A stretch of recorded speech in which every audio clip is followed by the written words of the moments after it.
You're now at the corner of Kings Highway and River Road. You know where Kings Highway is? Well, now we call it Madison Avenue, but it used to be called Kings Highway. We're going to walk south now on River Road all the way down to Borough Hall. River Road is one of the oldest roads in the whole county. In fact, it was probably an Indian trail that just followed along beside the river all the way from way down south of here by Little Ferry all the way up north. And Kinderkamak Road, you know that, on the other side of the river, that was the Indian path on that side of the river. And you know how River Road waves and wanders like that. It doesn't go nice and straight the way Boulevard does. Well, the reason is because the river doesn't go straight. The road follows the river. Every time the river curves, the road curves. And another reason why it curves is because they put bridges across the river, and they had fords, or shallow places in the river where you could hop from stone to stone and get across. Every place there's a bridge or a ford, you'll see that the road goes closer to the river. Now, Madison Avenue going down behind the school here used to be part of River Road, because there now is a bridge down there, but there used to be a ford. There used to be a ford. That was a nice shallow place you could cross the river down here. So the road went in close to the river, down by Mrs. Casey's house where we'll be going. The road goes in close to the river because there's a bridge there. So there's reason for River Road to wander the way it does. But we'll wander down River Road now, and we'll meet again down at the Sunoco gas station. You know where that is? Down here on this side of River Road. And right now we're going to be crossing very busy Kings Highway, which goes over to the town of Scrollenberg. You don't know the town of Scrollenberg? Well, that's Dumont now. It used to be Dumont and Bergenfield were called Scrollenberg, and it means the town on the barren land, because the top of the hill up there had no trees on it, therefore it was a barren land. So that's Scrollenberg, the town on the barren land, and Kings Highway and Henley Avenue both go over to Scrollenberg. So let's be careful when we cross Kings Highway, and we'll meet again down at the Sunoco station. Okay, gang. There are very few remains of the early people who lived here. You don't see their clothing around very much, or their horses, or their cars, which they didn't have, their wagons, I mean. But the only thing that's left are some of the traces, like we talked about River Road and why it wanders the way it does. That's a trace of people who lived here before us. But about the biggest thing is the houses they lived in. And the houses were quite a bit different than our homes today. Sometimes it's a little hard to recognize an old house when you see one. Now, we'll be down at Mrs. Casey's in a few minutes, and that one, it's easy to see, is pretty old. But now here's an example of a house that's well over 200 years old, and it sure doesn't look it, does it? Okay, see this bottom part that's gray, stucco? Well, underneath that, now not this left end over here, but the rest of it, underneath that stucco is the reddish-brown stone, like you'll see in Mrs. Casey's house. We're not sure when this house was built, but we think it was 1753, because it was fixed up with the stucco put on and the second floor added and the big porch put around it around 1912. And when they did that, they had to dig up the front stoop, as it was called. That was the Dutchman's name for the front porch, the stoop. And when they dug up that stoop, they found under there a penny dated 1753. Now, pennies are supposed to be good luck. If you find one in the street, it's real good luck. And so some of these people had a little custom. When they built a new house, they got a brand new penny and buried it under the front doorstep. So if that's what happened here, and we have no way of knowing, of course, then that means this house was probably built in 1753 and was lived in by a lot of different people. Was here at the time of the Revolutionary War, and maybe George Washington went past here. So really, this is a very old house, even though it doesn't look like one. We have a lot of old houses like this in town that sometimes are pretty hard to recognize. Now, our next stop is going to be right down here a couple of blocks at another little brook. There's a bridge over the brook, and we'll stop there just a minute before we go on to Mrs. Casey's house, which is easy to recognize as being old.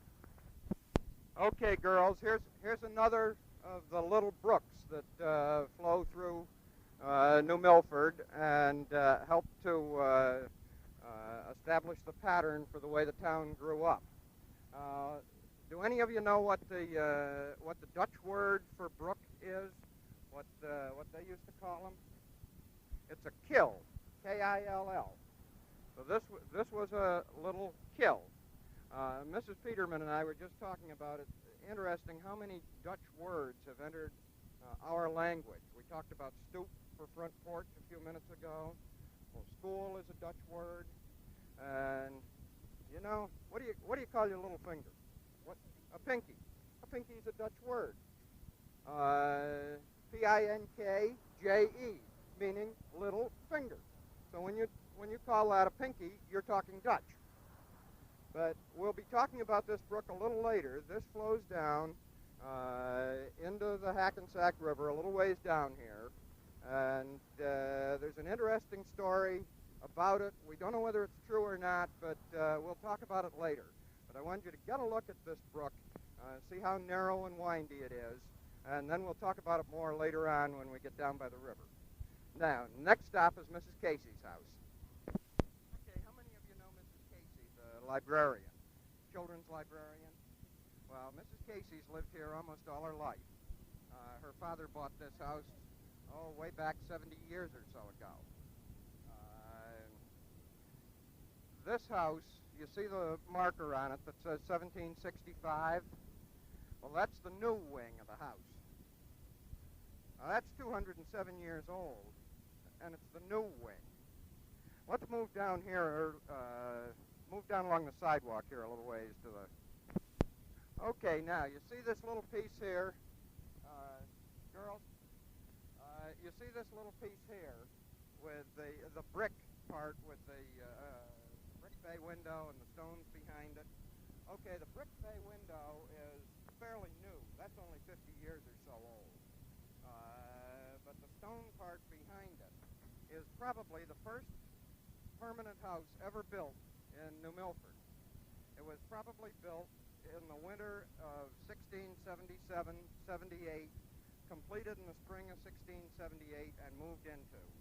So in 6 years, that little building, just this one little end of it here, is going to be 300 years old. A little bit older than you are. But notice how steep the roof is. Well, originally, they didn't have shingles to put on the roof, and they used what they called thatch. Now that means they go down by the river and cut a lot of cattails and reeds, tie them in bundles like this, and then set the bundles up on the roof. Well, if you had a heavy rainstorm, that would let the rain slide off, if you had it steep enough. So the roof had to be nice and steep so that the rain would slide off fast and not just soak down through these rushes, through the reeds. Later on, when they began using wooden shingles for the roof, then they could make it a little flatter and make more space for it. But one of the interesting things, here on this curve, it's a little hard to figure, but this house faces absolutely due south. There was reason for that. You see this overhang on the roof here on the new part. Well, if your house faced due south, when the sun was low in the south in wintertime, like it is now, see where the sun is over there, quite low down? That roof would let the rays of the sunshine come in underneath and warm up the house. But when in summertime the sun was real high up here, that roof sticking out like that would shade the inside of the house and keep it cool. So it faced south to keep it cool in the summer and warm in the winter. And you'll find all of these real old houses are built facing due south. We'll be visiting another one just like it in a few minutes. But this little wing here was built by David Demarest. Now, he was the first settler here. He and his 3 sons and their wives and children came over here in 1678 and settled down and were the first permanent settlers in Bergen County. So this is probably the oldest house in Bergen County, and one place in Bergen County that's been lived in all these years, 300 almost years, since the very beginning. The part between the oldest section and the new wing was probably built around 1700. And so it was a 2-room house then for 65 years, until finally they added the new wing and put that plaque in the wall that says 1765. It was probably a do-it-yourself job. The Demarests who lived here at that time probably did it themselves. See how uneven the windows are? Any good carpenter could have done better than that. But apparently Jacobus Demarest, who lived here then, built that wing himself. Now, if you'll turn around and look across the street at that White House, that's another old Demarest house, later owned by the Zabriskie family. That also looks fairly modern, like it might have been built in the past 50, 75 years. The earliest part of that house is at least 200 years old. And we think it may have been a place called the Half Moon Tavern. Now, way back in the earliest days here, travel was very difficult, and each little settlement, each town, by law, had to have what was called a public house, which means our present-day motel would be a public house. A motel is a public house. So this may have been the motel for Demarest Landing at the time, which was the big settlement down here by the river. We know there was a tavern, a public house in this area, and that's the only house that seems to fit it. So it's very possible that that was the Half Moon Tavern. Now, during the Revolutionary War, the Demarest who lived in this house behind me, the Casey house, was Tory. You know what the word Tory means? You know what a Tory is? Well, the Tories were the other guys. They were the bad guys in the Revolution. The Patriots were the good guys, and they won, and the Tories were the bad guys who wanted to keep under British control. So the Demarest that lived in this house behind me was a Tory. He was a bad guy. And the people who lived across the street were probably also Tories. So there were a lot of battles around in this area during the Revolution. And George Washington was beaten 2 or 3 times in battles around here. And so probably after every one of those battles, there'd be a big celebration in the Half Moon Tavern across the street. So not everybody in this area was a patriot in those days. In fact, it was pretty evenly divided between the good guys and the bad guys. In many cases, it was brothers and sisters would be on opposite sides in the war. But this was the center of a little Tory group here. Further down at the other end of town, there were a lot of patriots. But this was Tory country around here. So now we'll go on our way. We'll turn right here and go down to the bridge called Old Bridge. Okay, girls, can you all hear me? You want to pull a little closer here? Now, as you all know, this is the Hackensack River, and we are not far from the ocean. If you go down the river behind me here, about 12 miles from here, you get into Newark Bay, and you go another 10 miles down Newark Bay and around Staten Island, and you're out in the ocean. So that this is close enough to the ocean so that it is affected by ocean tide. And as you can see right now, it's at high tide.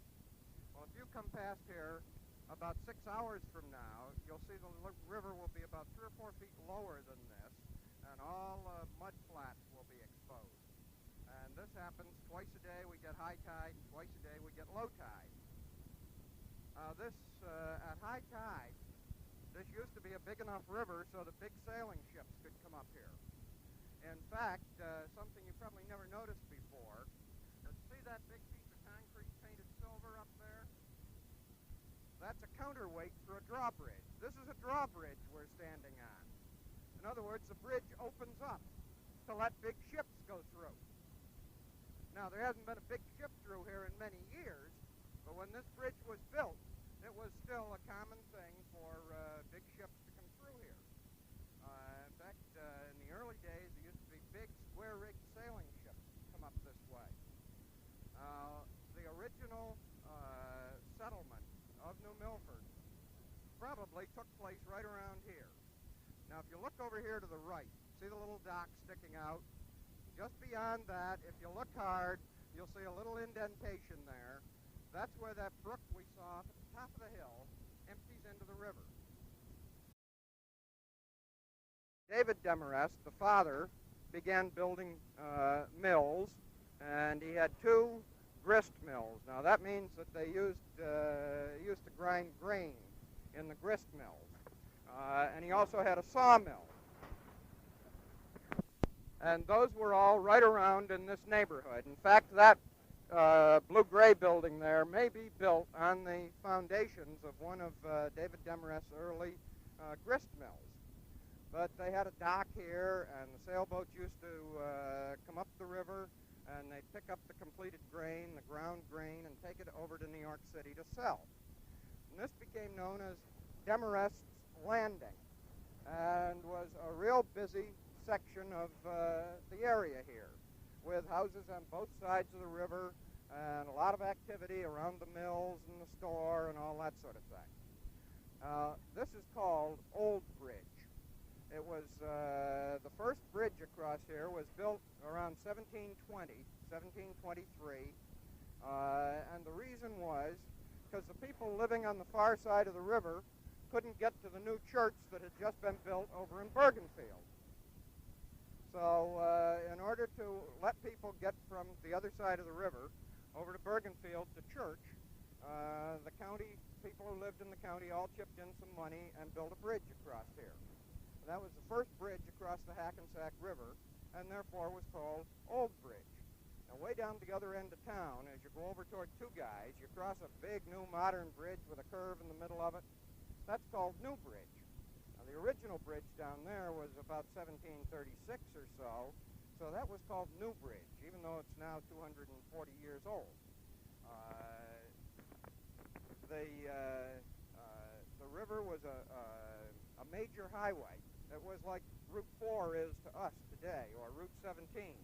And there were little settlements all along the way, and just like you now go out to Bergen Mall or Garden State Plaza or the Fashion Center, well, people used to come up the river and stop first at New Bridge, then at Old Bridge, and then up at Jacob Van Buskirk's mills, which are up where the waterworks is now. So this was a busy highway. This was the Route 4 of 200 years ago. And the Demarests built a home right close by, and you see it standing right there, that White House. Now, we'll go over and take a closer look in a minute. But the small part on this side is the original house. Now what they would do, the first house would always be a small one. Then when they got so they were making more money and having more kids and the family was getting bigger, they built a larger house beside it, a large wing connected to it. And then the oldest son, when he got married, he and his wife would move into the little old house. Then as their kids got bigger and the original family began getting married and moving out, then the oldest son and his kids would move into the big section. They'd add another little building on the other side, and the grandfather and grandmother would move into that, and now the oldest grandson and his wife would move into the small part. So you'd have 3 generations all living in one house, ultimately. you'll see that the front of this house is made of brick. Brick was not a common building material around here until after the Revolutionary War. They had some. They bring it in from New York or from down around Newark. But there wasn't a brickyard in this area until into the 1800s. So anybody in one of these real old houses who had a brick house, boy, he was loaded. He had dough. This was a mark of real wealth, when you could build yourself a brick house and not have to rely on the old stone that everybody else used around here. So now, let's go take a closer look at that house. It's owned by a family named Hart, H-A-R-T, who've lived there for many years. So we'll go take a look at that house now. Okay, now you'll see from the little schedule we gave you that this is also called the Bloomer House, because a family named Bloomer lived here. Well, there's a story that about that little brook that we've looked at twice now. And the story goes that Mr. Bloomer loved fresh fish, and he used to go down here right out to the river and catch fish, and he'd unhook them and he'd toss them in a pail of water and try and keep them fresh that way until it was time to eat them. Then he had a bright idea, and supposedly he dug a channel from that little brook we've seen and brought it in at that end of the house and ran it right through his basement and then out to the river out there. He put a piece of wire screen in at each end so the fish couldn't get out, and the brook ran right through his basement. And he would go down to the river and he'd catch all sorts of fresh fish, and he'd come home and just dump them into the river in the brook in his basement. And that would keep them nice and fresh. And when he wanted trout for breakfast, he'd just go down with a scoop and get himself a trout, and 2 minutes later it'd be cooking on the stove. You can't get fish much fresher than that. Now, unfortunately, I think it's just a nice story, because Mr. Hart, who lives here now, says that he can't find any indication in the foundations that this was really true. He says the house has been here for a long time, but he doesn't see where any brook ever went through the basement. So I guess maybe, even though it's a good story, it's not a true story. But the little end of the house here, as you can see, is quite old. At one time, the door was in a different position. You can see where the door was, or maybe that was a window. See the little windows up above the front porch there? They're called lie-on-your-tummy windows, because that's the only way you can see out of them. You get down and lie on your tummy to look out of the window. And that's called a story and a half house. There's the first story and then a half of a second story, and all the kids used to sleep upstairs. That part of the house is probably over 200 years old. The big part of the house is probably about 175 years or thereabouts. It's a beautiful home. It's well kept by Mr. Hart, and beautifully furnished inside in furniture of the time of the Revolutionary War. It's really a beautiful landmark, and they've maintained it very well. But this used to be the main house at Demarest Landing. And I wouldn't be surprised if maybe this little wing here at one time wasn't a store, and the store owner lived in the big part and kept his store in the little part. So now we'll be on our way down to Covey's Liquor Store, and we'll stay on this side of the street, but we'll be looking at the House of Pets across the street. So let's get on our way to there. Okay, now back around 1730 or so. That's 240 years ago. One of the young men of the Demarest family, born in Mrs. Casey's house, got married, built himself a stone house over on that corner where the Sunoco station now is, and he raised his family there. And he had a daughter named Yacomina, Y-A-C-O-M-I-N-A, Yacomina. It was a very common name in the Demarest family, a very common Dutch name for a girl. And this daughter got married to a man named Walter Campbell. And being typical Dutchmen of the time, didn't want to move too far from their parents.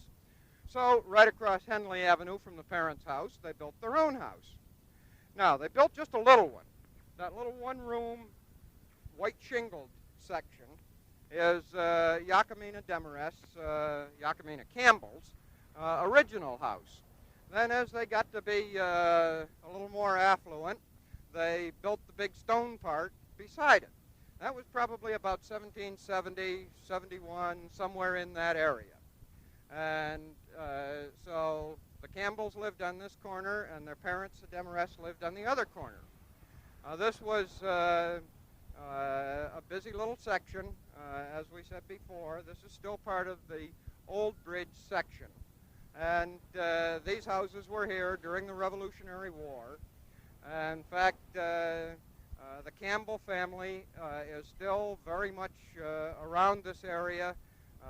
There's a Walter Campbell now who's in the real estate business in Bergenfield, descended from the Walter Campbell who built this house.